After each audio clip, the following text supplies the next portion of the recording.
Hello, this is Dr. Reginald Coopwood. We're on our second podcast of Lunch with Dr. Coopwood.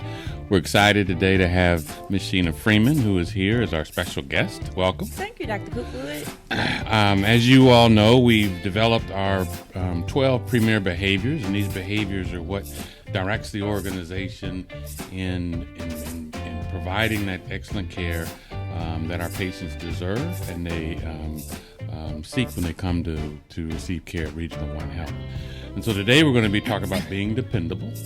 And so we looked all around the organization for the most dependable person, and you're the name that came up. Surprise! I know. I'm really shocked. And just a little introduction on Ms. Freeman. She's, for the past 7 years, she worked in our patient relations department, and patient relations has a very special role in this hospital. For the few patients who are a little disgruntled, they're dispatched in order to talk with them and to help them through their concerns. And Sheena will go find a doctor, go find a nurse. Sometimes she'll come find me, and we'll sit down and we'll talk to those patients to help them through their disappointment. But it really is an example of where she's always been dependable to really work through those things, and we appreciate that. Now she's been promoted. And now she's our practice manager at Harbor of Health. Yes. And we're excited about that, and we're expecting her to be as dependable in that new role as she was in her last. That's my goal. That is my goal. Well, very good. There's something I do want to clear the air. There's a rumor out there that you told someone that you wanted my job. Well, yeah, I did. That's true. Okay. I'm going to be honest, and not like immediately. I think it'd be good for you to continue your tenure. Okay. Maybe down the line. So I don't have to look over my shoulder don't be every nervous. day that you're going to go from Harbor of Health to my job. I don't think it works that way. Okay. No, right. so we got some time. Just wanted to clear that up before we finish this interview. All right. She actually told me that, and that's fine. In our Premier Expectations literature, we define being dependable as doing what you say you will do and exceed the expectations. Tell me how you exemplify that as an employee of Regional One Health in your prior role and in your future role. Thank you for that question, and thank you for allowing me to be here. Have conversations with you. It's not every day you get the opportunity to do that, so I'm grateful for the opportunity. I guess I think my parents would always say, as I was growing up, say what you mean and mean what you say. Okay.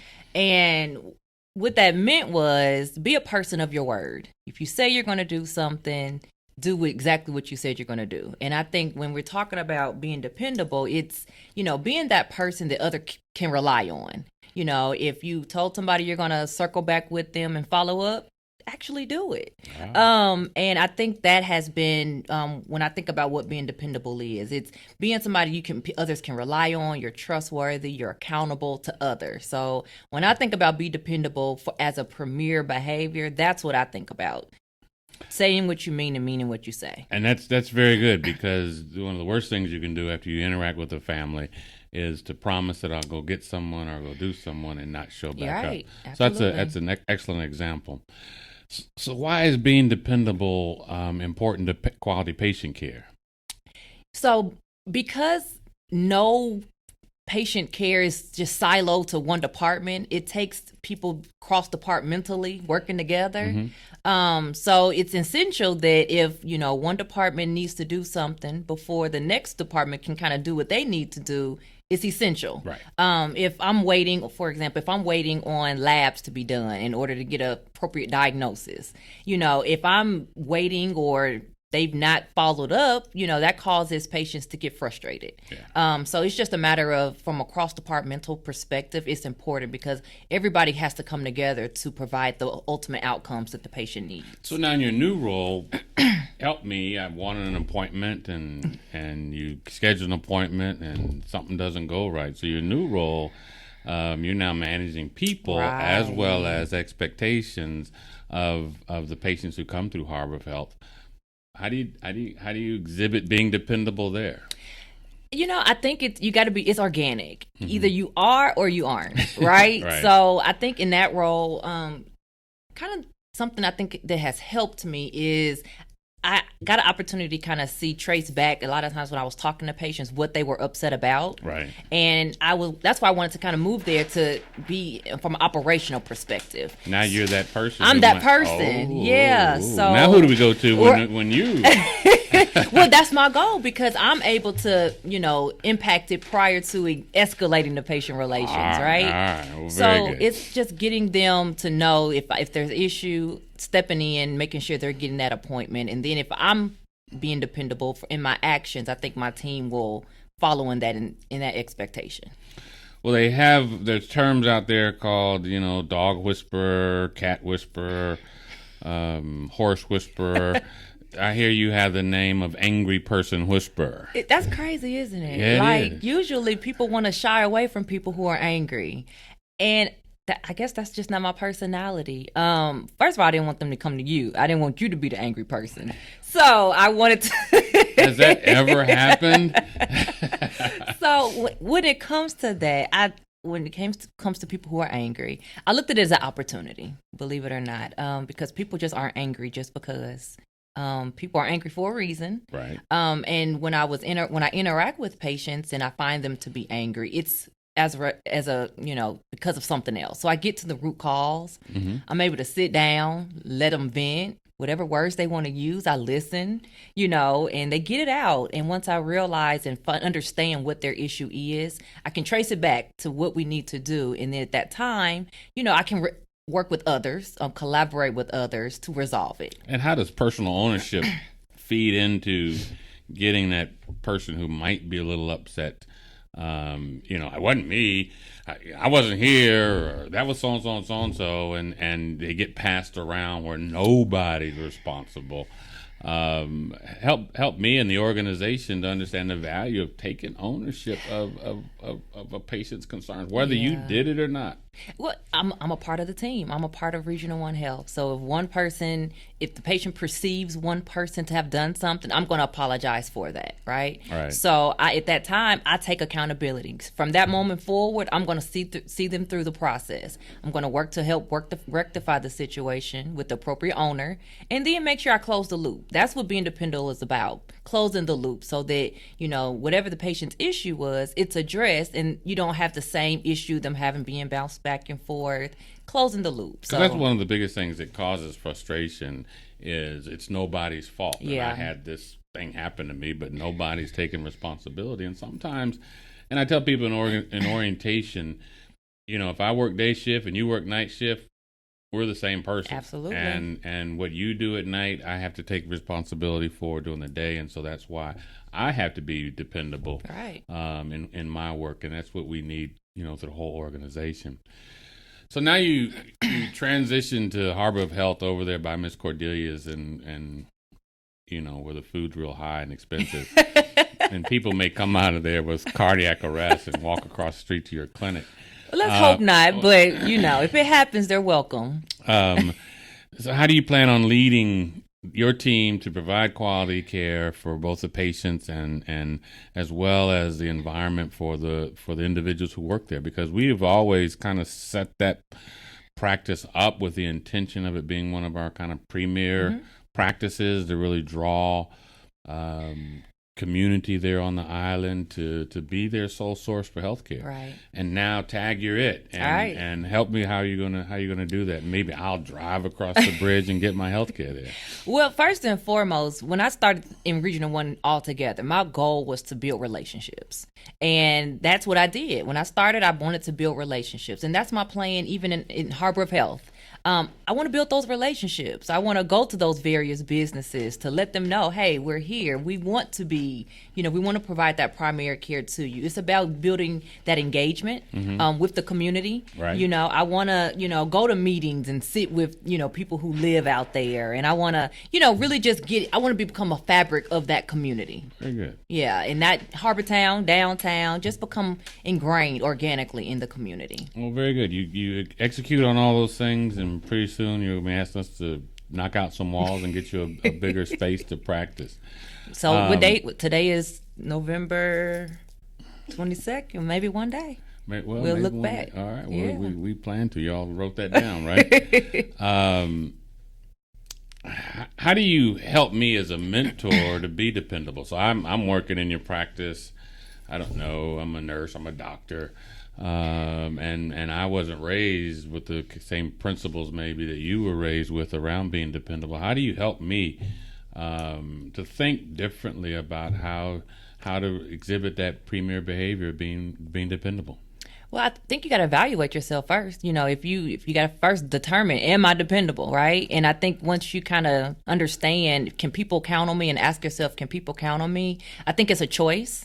You have to choose whether or not you want to be a person that people can rely on. If you are that person, people can, follow up with. So once you make that cognitive decision, I think then it can be organically ingrained in, how you navigate. Can I be dependable on Tuesdays and Wednesdays? You got to be consistent. Oh, Yeah, man. you got to be That's consistent. going to be a stretch. Yeah, not only with your patients, but with your colleagues as well. It's kind of counterproductive to be dependable just with your patients, because it almost can't happen if you're not dependable with your colleagues. So I got to be dependable with the people I work Yes. with. Oh, man, this Yep. is hard. Yes. But it's important. It is. It is important because it creates an environment where people want to work. Yep. And people want to come to give their care, and it's extremely important. So you were successful as a patient experience representative. People sought you out. People included you in emails to me sometimes. So practice manager, that's kind of a big jump. It's not trying to jump to my job. No, okay, no, right. you're good. It's kind of a You're big good. jump. Help me with how that came about. Well, even when you say I was successful, let me say this. I was only good at my job because I had so many people willing to help me. I had to collaborate with so many different departments and people, so that I couldn't be successful without people around me. So I appreciate all of the people I've worked with. Now, when you say it's a jump, I think I don't know. I feel like it's kind of natural progression almost, in the sense that I saw from back in what patient had issues with, and now I'm able to kind of apply it from an operational perspective. If I got concerns about wait times, well, now I'm on the front end to make sure that we're able to better impact wait time. So I feel like I'm able to be a little bit more proactive with preventing some of those concerns from reaching you. Well, and I appreciate it, and the real issue is not that I get the complaints. Yeah. It's that we, as an organization, deliver on what we're supposed to do. Absolutely. And so I get a few, not as many as I used to, but maybe that was when you were hired. They kind of like dropped off. So hopefully now that you're gone from over there, they won't come back up. You have a great team. Okay. You have a great team. All right. They're dependable as well? Yes, they are. All They right. are. All right. That Summer lady, she's Summer, still around? she is. Okay. She Well, is. she always has a smile. And, so you've developed a personal brand of people who know your smile, know your engagement, your desire for great healthcare here at Regional One Health, and people know you when your name comes up. They know you. How can you help and encourage the organization? And I speak in orientation about personal brand. I speak about the brand of Regional One Health. You just told me I can't just be dependable on Mondays and Wednesdays. Yeah. It's 7 days a week, 24 hours a day for every employee. You, by being chosen to be on the Lunch with Dr. Coopwood podcast, you like that? I do, but it has a tie on it, and you're not even wearing a tie today, Dr. Coopwood. Well, Where's your bow tie? I'm dependable with my bow ties Monday through Thursday, but on Friday I try to wear something a little more casual. I understand. But, I understand. Maybe we'll film these on another day, and I can match the board. We'll speak with Get the with your people in wardrobe. charge. Talk to your All people. right. So how would you go about and because this conversation that we're having today and having a little bit of fun really is to for the whole organization. Absolutely. And I don't want the whole organization to want my job. And one day be a line in my parking lot. But we do want the whole organization, to want to be better. They want to find upward mobility like you have, as well as being dependable and living out the other 11 things. So how would you, what's kind of some words that you would like to impart on the organization about how, if I'm not that most dependable person, am I a lost cause? Or how would you encourage me to do That's that? a good question. And I don't think anybody is a lost cause. I think when people really think back to why they chose to get into healthcare, the goal is always to help people. Right. Even if you're not clinical, you always can help people. So if you can kind of go back to what your passion was when you went to school to do what you do, or just, when you apply for the job, you wanted to make an impact. Right. So just always think about how I can make a daily impact in the role that I play. It's not just about, we can't be in silos. What you do matters, from, front line to the, to the top to bottom. What you do matters. And every day you show up and how you show up, that's your brand.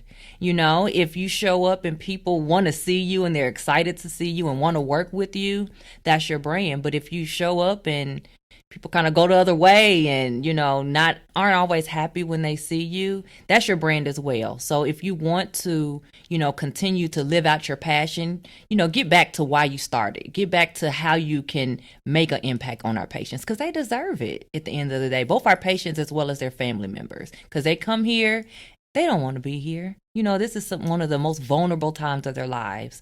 And, we can alleviate anxiety, frustration, fear just by living out those premier expectations and being dependable. Wow. That's impressive. Even as a child, my parents, we always traveled. And I just like going to different places and exploring different environments just to learn. It's just a learning type thing. What's the best place you've ever traveled to? Oh. Is it Memphis? Did you say Memphis? I'm sorry. Memphis. You meant to say Memphis. I choose Memphis. Okay. I choose Memphis. Where else might you love to travel? One of the best places I've gone, Cabo. Oh. It was beautiful. And I did not do just the tourist things. I got to be among the locals. And so it was just beautiful to really kind of engage. And I love volunteering with my church and interacting with my family and friends, spending time with my family and friends. Do they like interacting with you? They love me. Okay. All right. They do. Well, that's good. Good to know. They really do. Oh, okay. All right. That's your view. I'm sticking to it. All right. Yes. All right. That's my perception. Perception is reality. All right. Yep. We hope their perception matches up. So just kind of bringing this conversation to the close, your personal strengths, the persona that's you, how do you see that in helping us deliver on our premier behaviors? This is just one. Being dependable is a very key one. We have 11 others that we'll be going through. But tell me how you see you and who you are and how you see the world and using that strength to improve our patients' experience. Well, I would say that, I'm going to still always be me. I'm going to continue to show up and always be somebody that's dependable. It's been a great opportunity to be among people, my colleagues who are dependable. Even in my transition to a new role, I've had a wealth of help and support on the ambulatory services side. So I appreciate all of that team. And I think it's when you know you can depend on other people and you have their back and they have yours, you'll always, realize what your strengths are. And then ultimately you'll, make sure that the patient's experience is what it needs to be. But you got to first, explore yourself. Where do I do good? Where do I need some improvement? To thine own self be true. I think Shakespeare said that. So you got to evaluate yourself and make sure that at the end of the day, when you leave here, ask yourself, what did I do to make somebody else's life better? Well, Sheena, it was a pleasure having lunch with you, first of all. Did you enjoy lunch? I did. Good thing, the garlic and the, I told you could tell me if you hated it. But it's been a pleasure. Thank you. Talking with you and as hearing well. about your experiences and how you use our premier behaviors to improve our patient experience. So thank you again, and we hope our organization has benefited from hearing from you, and we look forward to seeing you around. And if you ever need a great place to receive your health care in one of our venues, I'd recommend Harbor of Health. It's a great thing, and we have a great leader there. Thank you so much, guys. Take care. Thank you, Dr. Coopwood, so much. Thank you.